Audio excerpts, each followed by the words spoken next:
Penemban Durna. Lho, iki Bagong. Ha iya. Apa kok ngene iki Petruk? Tegese kowe iki ora ngerti wayang. Iki gareng kae Petruk iki Bagong dadak bengok. Lho, iki Bagong. Wah, kalimat yang tidak perlu diutarakan. Ngapa kowe ngadep ning arep aku? Ngene ya, Mbah. Tak omongi.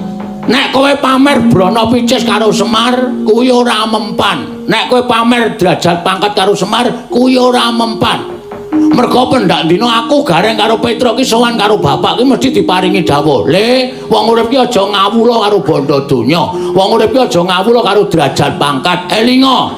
Urip ki embane kaya wong ngimpi, pati pesti jodoh kuwi tibane kaya maling ora iso dinyono-nyono. Ngono? Saiki entuk dhuwit miliaran, triliunan, sesuk modar sapa sing ngerti? Nolo gareng. Terus iki ora pangling kaya Penemban Durna sing rawuh ana ning Karangkadempel. Gondhok iya, Pak. Marek kleru to, Pak? Iya. Gondhok bleguduk iki teke Begawan Durna kok kowe muni gondhok ngapa? Aku nek weruh Begawan Durna iki kaya arep ngucap lelageane. Ah, blegegekuk. Ora ta ya iki mah ijol-ijolan iki kepiye ta iki? Gondhok bleguduk selalu gembel Semarante, hawala. Iya Semar, aku yang ngemrapto ning Karangkadempel. Ah, wilujeng Penemban. Slamet tekaku. Rekyana-pati wilujeng. Iya Semar slamet tekaku niring Sambikala. Enten apa Penemban? Lah kok janur gunung Kadingaren rawuh enten Karangkadempel. Ah, iki ngene ya Semar. Sawise satata nggonku ngadhep ning ngarsanmu Semar Badrana ing Pedukuhan Karangkadempel kene lan wis tok wenehi Purbawasesa nggonku bakal ngandhake apa ta wigatine dene aku sowan ning Karangkadempel. Siji tilik marang Kararjanmu lan sak anak-anakmu kabeh dene ndungkap angka 2. Sowanku iki ora saka karepku dhewe nanging diutus dening anak Prabu Duryudana nanjihake babakan sasmita yang mesti nampa dening anak Prabu Duryudana babakan ya kuwi wahyu ing bakal tumedhak ana ing jagat. Ngendikane anak Prabu Duryudana nampa sasmita saka dewa yen to wahyu kuwi bakal tumedhak ana ing jagat ing aran wahyu katentreman. Mongko sasmita ning Jawata ingkang ditampa dening anak Prabu Duryudana wahyu mau sing dadi lantaran tumedhake wahyu mau kowe Semar kowe. Mula tumuli anak Prabu Duryudana utusan nglawan aku supaya sowan ning Karangkadempel takon marang Semar Badranaya syarat-syaratane apa lan bakal tumedhake wahyu mau mapan menyang endi. Kowe bloko. Yen kowe gelem bloko aku banget ngaturake panuwun ingkang tanpa pepindhan. Upama to blakamu mau dadak nganggo pitukon. Kowe bloko ning dadak nganggo pitukon kowe kandha. Kandha Semar, kowe njaluk apa? Kowe butuh apa? Tur dasare kowe rasa njaluk aku wis melas karo kowe. Kowe iki dadi abdi ning Pandhawa pirang-pirang puluh taun. Uripmu ora ana undhake babar blas. Omahmu ya ping kaya ngene iki kawit biyen ora tau owah. Ora tau tok owah bangun. Ora tau tok gawe becik. Uripmu ya sarwa sekeng mlarat. Mula iki ana dalan supaya kowe dadi wong sugih, dadi wong sing kajen keringan. Wong urip nang alam padang iki nek ora kedunungan derajat pangkat utawa ora kedunungan bondo donya kuwi nek dipapan mesti disepelekake dening wong. Mula kowe dadi wong sing kajen keringan, saranana kowe bloko menyang didununge wahyu katentreman mau. Tumedhake menyang endi syarate apa? Yen kowe gelem bloko, wah kowe njaluk dhuwit pirang triliun bakal tak wenehi. Kowe njaluk dhuwit pirang miliar bakal tak wenehi. Yen perlu omahmu iki dibongkar. Terus rasa didandani. Piye kae? Ketoke janjine muluk-muluk kok dibongkar ora didandani. Tegese ora usah dadak didandani nganggo uba rampe omahmu sing wis dibongkar iki ning kabeh diganti sing anyar. Ngono lho. Diganti sing anyar. Ngono? Kabeh diganti sing pendapamu iki dirubuhke. Mengko diganti pendapa sing ukir-ukiran. Nek perlu saka gurune kayu jati wutuh 16 prangkul. Semar, apa sing dikendikake Kakang Durna kuwi pancen kepala nyata aku dadi seksi. Mula iki ming gampang banget lho. Iki gampang banget kowe ming cukup walaka wae, kowe ming cukup bloko. Tumedhake wayu kuwi eneng kene syarate iki. Kuwi engko gampang. Kowe nyuwun apa wae bakal keturutan.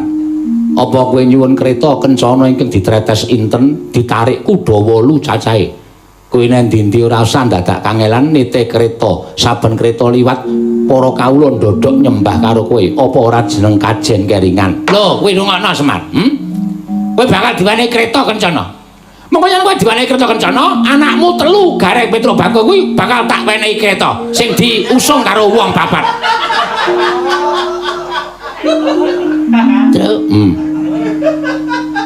Lumayan iki entuk angkutan. Angkutan apa to kuwi goblok banget to.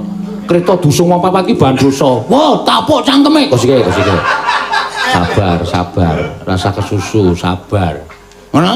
Kowe nyuwun apa bakal tak wenehi. Wis, ning yen kowe ora gelem nduduhke sarta ora gelem menehi ngerti, menyang didumun tumurun ning wahyu katentreman lan apa syarat-syaratane. Oh, Semar, tinimbangane aku bali didukani anak Prabu Duryudana, luwung aku nang kene, najan dadi ndeking pengamun-amun. Nek perlu aku kudu ngruda peksa karo kowe. Aku ora bakal wedi karo kowe, ora bakal sulap karo kowe Semar Batranaya.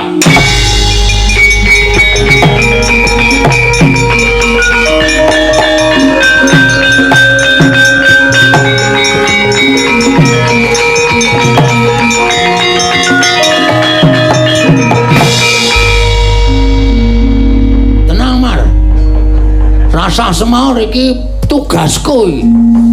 Weh, Bagong anggere eneng kaya ngene iki terus ketok asline.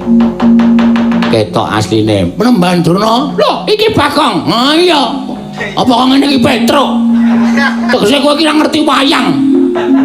Iki Gareng kae Petro iki Bagong dadak bengok. Oh, iki Bagong. Oh, kalimat yang tidak perlu diutarakan. Ngapa kowe ngadep ning arep aku? Ngene ya, Mbah. Tak omongi, nek kowe pamer brana picis karo Semar, kuwi ora mempan. Nek kowe pamer derajat pangkat karo Semar, kuwi ora mempan. Mergo pendak dina aku Gareng karo Petro ki sowan karo bapak ki mesti diparingi dawuh. Le, wong urip ki aja ngawula karo bondo donya. Wong urip ki aja ngawula karo derajat pangkat. Elinga. Urip ki embane kaya wong ngimpi, pati pesti jodoh kuwi tibane kaya maling ora iso dinyono-nyono. Ngono? Saiki entuk dhuwit miliaran, triliunan, sesuk modar sapa sing ngerti? Hah? Terus Semar tok iming-imingi bondo donya. Semar ki nek gelem sugih wis biyen-biyen, Mbah. Wis biyen-biyen. Semar ki nek gelem dadi wong sugih biyen-biyen. Semar Swita Ratu ngendi wae ditampa. Semar ditanting, Semar kowe njaluk apa? Kowe kepengin apa? Ditanting karo bendarane biyen. Ning Semar ora tau kepengin njaluk apa-apa. Syukur watuk kowe. Ya men.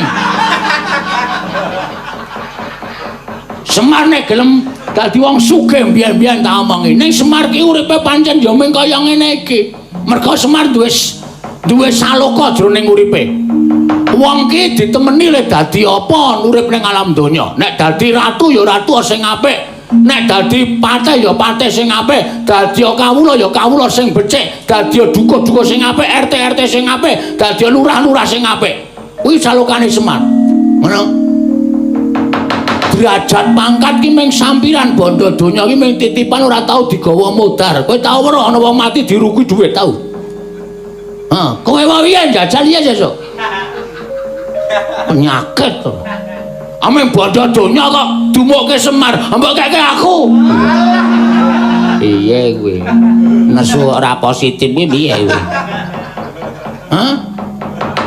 Terus kowe ngomong karo Semar, kowe kondhar Semar, nek kowe ora gelem menduduke ditumru ning wahyu, kowe bakal tak ruda paripeksa. Ha iki nang kene iki sing marai aku muntap ingsun. Mana? Ambo. Nesu tenan aku nek kowe arep nuduh paripaksa karo Semar. Semari bapakku. Semari tangan tengene sing gawe urip wong tuwa kuwi sesembahane sing nomor 2 sawise nyembah karo sing gawe urip. Ngono. Aku tartok. Ruda paripaksa wis. Kepamer. Gugu karepe dhewe. Nek kowe arep nuduh paripaksa boleh, silakan. No comment. Maksudnya piye maksudnya? Ora masalah lho, no problem. Kok no comment? No problem. Ada kowe. Ora masalah. Problem apa problem? Padha wae. Problem ya kena problem ya no problem. Arep apa? Anggere kowe iso nglangkahi kuandane Bagong boyongan Semar, peksanan Semar. Ning kosok baline, nek kowe arep jajal karo kekuatane Bagong, ning kene iki ana piyayi tak gawe wirang tenan. Oh, metu njaba. Ah iso, wis kulino aku nek tak kenjop. Metu njaba ya metu njaba, dimate Kurawa diketap tenan.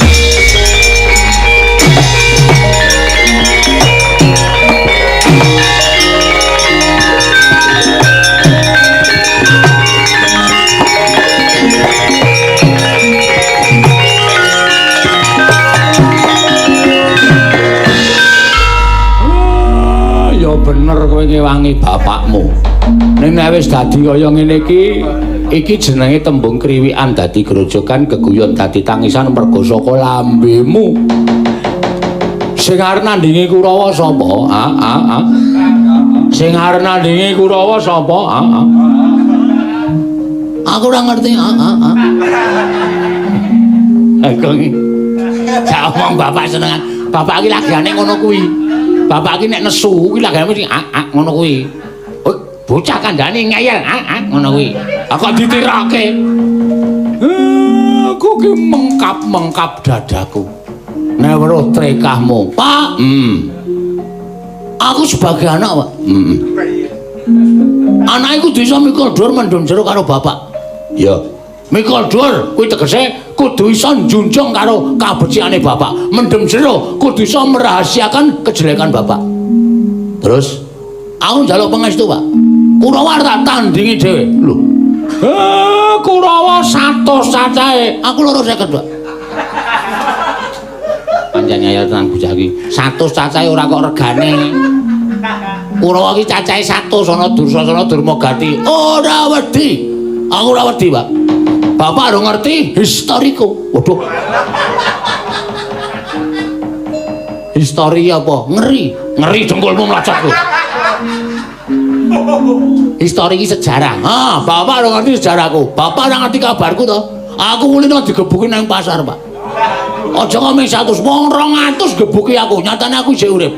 Aku kulino nyolong mas-masan konangan, Pak. Aku ya diajar wong nyatane ora apa-apa.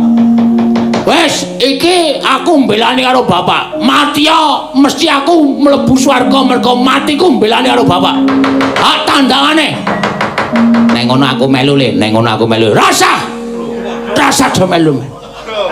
Kowe anak sing ditresnani karo bapak, Petro ya anak sing digolo-golo karo bapak. Nek kowe mati bapak mesti sedih, nek kowe mati Pak. Nek aku kuwi anak sing paling disengiti.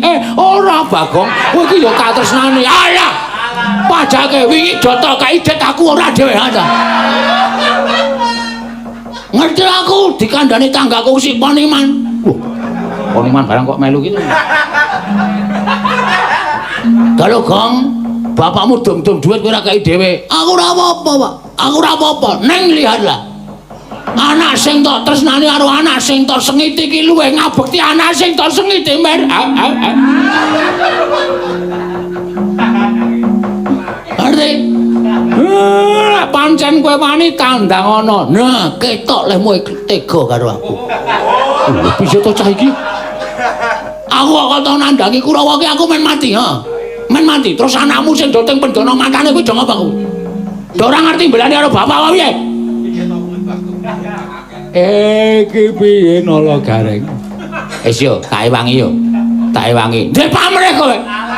Duwe pamrih ngewangi aku. Men ketok ning ngarepe bapak. Ya ngono apa piye? Aduh, aku ki ngewangi lahir batin ya, Gong. Aku ki ngewangi lahir batin ya, Nyuk. Ora ndek pamrih apa-apa. Nan, tenan. Ning ki aku sing maju nomor 1 aku lho. Iya maju nomor 1 nomor 4 nomor 5 sakarepmu. Petro ngewangi ra? Ngewangi. Aku ki adikku sing tak tresnani. Mbetut. Aku wis paham lek wis do sengit karo aku nang iki tak ketoke nggonku labuh karo bapak.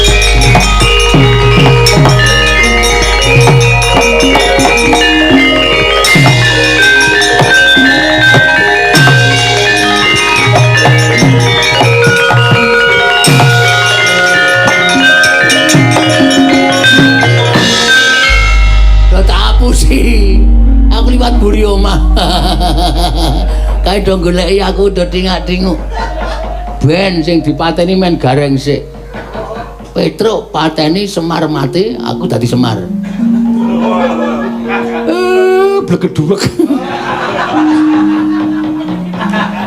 Nek do goleki aku do bingung nek dikubur ora do bingung.